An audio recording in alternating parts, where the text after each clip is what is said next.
Hello everyone, what's up? It's me again, Junkmaster3, and I'm back with another update video. And this is going to be a VHS and DVD update. No Blu-rays this time, but we'll see what it happens in the future. But let's begin with the VHS tapes. The first film that I picked up on VHS is the film called Blue City, which has Ali Sheedy and Judd Nelson in it, they are pretty much most famous for the whole like being a part of the Brat Pack, what's that called? Brat Pack gang. What's that? Brat Pack. Yeah, sorry, I can't pronounce it for some reason, but I think this movie actually did get a DVD release, but something just tells me that DVD is probably like long gone out of print. I'm not even sure if that was like an official release or not, because yeah, that's just what I've heard. But Blue City, never seen this one before, but always wanted to see it, mainly because of the cast members and the storyline. So yeah, Blue City. And the next film is with another one of those Brat Pack gang, if you can say what I mean. So, and the film is called Out of Bounds, and I think this movie definitely did not get any DVD or Blu-ray release. This has Anthony Michael Hall in it, and Jenny Wright, and let's see who's more in this. Yeah, those are the two that I recognize on the cover art, or like on the in the cast, so to say. Never seen this one before, but only heard really good things about it. Pretty much about Anthony Michael Hall's character. He like gets, I think he gets framed for like a crime which he did not commit. Like he stole some drugs or something, but it turns out he had no idea that bag actually had drugs in it. So it's basically up to him to just run away from the law and run away from the mob, or like the gangsters, basically. This sounds like very familiar with another film, or like similar to another film that I watched before called Run with Patrick Dempsey. Maybe that movie might have taken some inspiration from this film, I'm not too sure. But yeah, Out of Bounds with Anthony Michael Hall from 1986, I believe. I'm not completely wrong about that. That's the VHS tapes. Now I almost talked for 3 minutes. I'm just gonna move on. The first DVDs are actually horror films. First up, we have A Nightmare on Elm Street, the series, and for some damn weird reason they only released Volume 1 on DVD and no one else after that. So this basically has 3 episodes in it. I'm not too sure how many episodes they made of this, like in this series. I think it was like 70 episodes or something. I really wish they could have released these other episodes, because I think they're never been released other than on VHS tapes. So yeah, A Nightmare on Elm Street, the series, never seen this one, but I've always been a big fan of Freddy Krueger and the Nightmare on Elm Street series in general. Not the series, but the franchise, so to say. So yeah. And the next film is a film called Full Eclipse from the 90s. This is some sort of vampire horror film with Mario Van Peebles, which I have to admit I'm not that big fan of him, but I'm a big fan of vampire films in general, and especially those from the 70s, 80s, and 90s, especially the 80s. That's like the best decade for vampire films, or at least one of the best decades. But yeah, I've never seen this one before, so I decided to pick it up. So yeah, Full Eclipse. Then we have a film which I think I have like 1 or 2 other films with the exact same title, but this film is called Madhouse from the early 2000s. This is with Lance Henriksen and Joshua Leonard from the Blair Witch Project, and yeah, this is from 2004. Some people say it's more of a thriller than a straightforward horror film, but I'm like, oh, I've read so I have some sort of horror elements to it, so I decided to put it here in the horror section of the update video. Yeah, Madhouse. Never seen before, but always wanted to see it. And then we have, this is a British horror film, and I'm really surprised I found this sealed, because this company that released this film, they don't have that good reputation, because they're like, oh, all of their releases, they have terrible picture quality and terrible everything basically. But I have a soft spot for some of those, because I think sometimes when the picture quality is a little bit more gritty, I think that adds somewhat to the atmosphere in some cases. So yeah. So the next film is Darklands from the 90s. This is from 96 or 97, if I don't remember correctly. But This cover art is just really ridiculous in my opinion. Looks like some weird ass metal guy trying to kill someone off with, I don't even know what he's holding. It looks like he's holding some sort of weird equipment, or if it's like a chainsaw. I think it's meant to be a chainsaw, but you can barely see it on the front cover. But yeah, Darklands.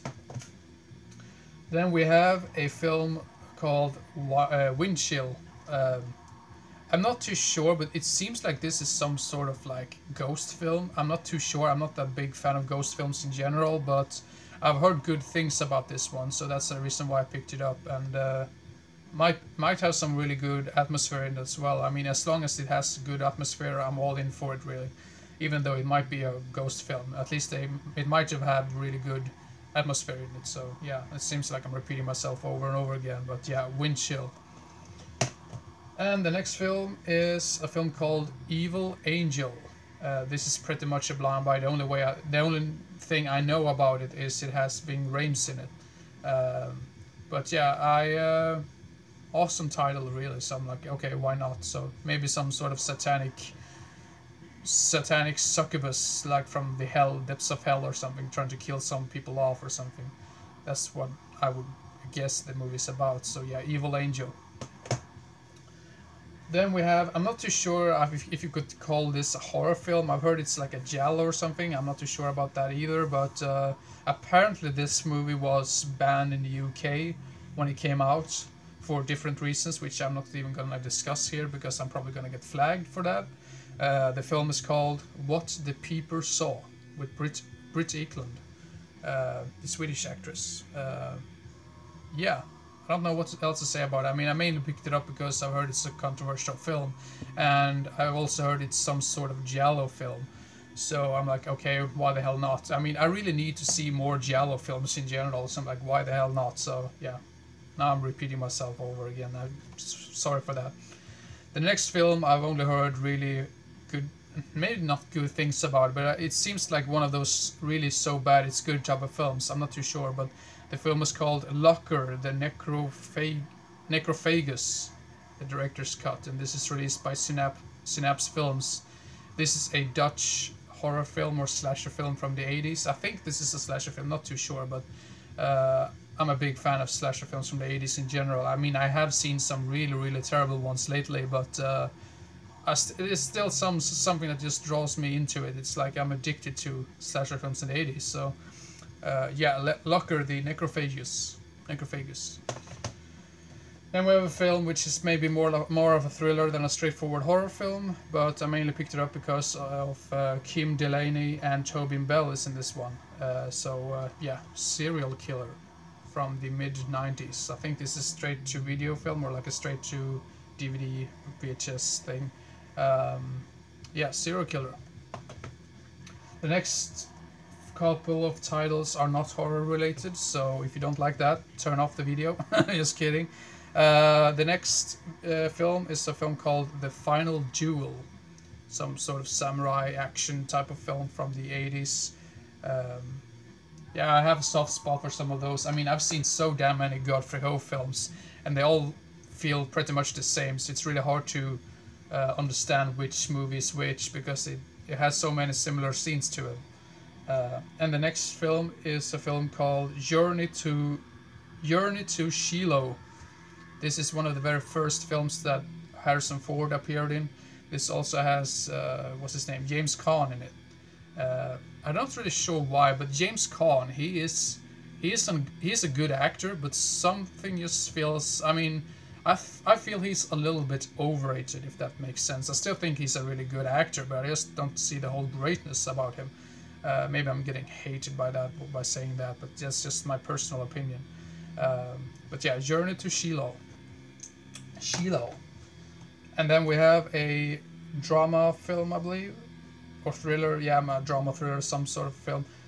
This film is called The Boys from Brazil, which basically, I think this is based off of true events about Joseph Mengele, you know, the Angel of Death. That was called, yeah, he was called the Angel of Death because he committed all of these horrific acts in the Second World War, because he was like a crazy Nazi doctor, and then he fled to Germany before the end of the war to seek asylum in, I think it's Brazil basically, and there's a whole lot of like Nazis that try to build up this Third Reich in Brazil basically to just continue what Hitler really wanted to, his ideas. Like, yeah, I'm not gonna say anything else about that, but The Boys of Brazil, only heard really good things about this one, and this one has Laurence Olivier and Gregory Peck in it. I'm a big fan of Gregory Peck in general, so this is gonna be really amazing to check out. Then we have some probably stupid film, I'm not too sure, but this is directed by Corey Yuen. I think I've seen 3 or 4 of his other films and I've always really enjoyed them, but this one looks like it's one of those so bad it's good type of films. DOA, Dead or Alive. Just look at that cover art, it looks really stupid and somewhat hilarious at the same time. And then some more martial arts action with Jackie Shan in Rumble in the Bronx. Never seen this one, but heard this has some really amazing stunts in it, so yeah, and that's pretty much what you get when you're into Jackie Chan films. You know you're in for some really amazing stunt work. Yeah, Rumble in the Bronx. Then the next following 2 films are 90s. I think both of these are 90s, am I correct? I think both of these are 90s Disney films. Blank Check. Just look at that little brat. He looks like a real douchebag, but that's one of the main reasons why I picked it up, because it looks really stupid but still somewhat hilarious, so yeah. Then we have a film called That Darn Cat. I mainly picked it up because of the title alone and because of Christina Ricci. I think she's a great actress. Unfortunately, when I bought this and I looked this up, it turns out that this is actually a remake of an older film. And I don't really like that. I really want to get a hold of the original one as well, but as for now, I'm just stuck with the remake, but I'm still gonna check it out eventually. That Darn Cat. And the last film for this update video is gonna be, let's see here, Don't Tell Mom the Babysitter's Dead. Just that cover art is really hilarious as well, and that has to be some of the weirdest titles I've heard in a while. Don't know too much about this one. I only know it has Christian Applegate in it from Married with Children, I believe the series is called. Yeah, so Don't Tell the Babysitter's Dead. What's it called? Don't Tell Mom the Babysitter's Dead. Oh, god damn it. Sorry about that. That's all of the movies that I had for you in this update video, and yeah, I'm not too sure when the next update video is gonna come out. Hopefully I'll get to make more horror review videos, because I've only uploaded like 3 of them in this month, which I feel a little bit embarrassed about that I haven't uploaded more horror reviews, but that's how it goes sometimes. So keep your eyes open for more videos, or more like horror review videos, because they are pretty much I'm gonna try to make some of them. So yeah, hope everyone enjoyed, and yeah, see you next time. Bye bye.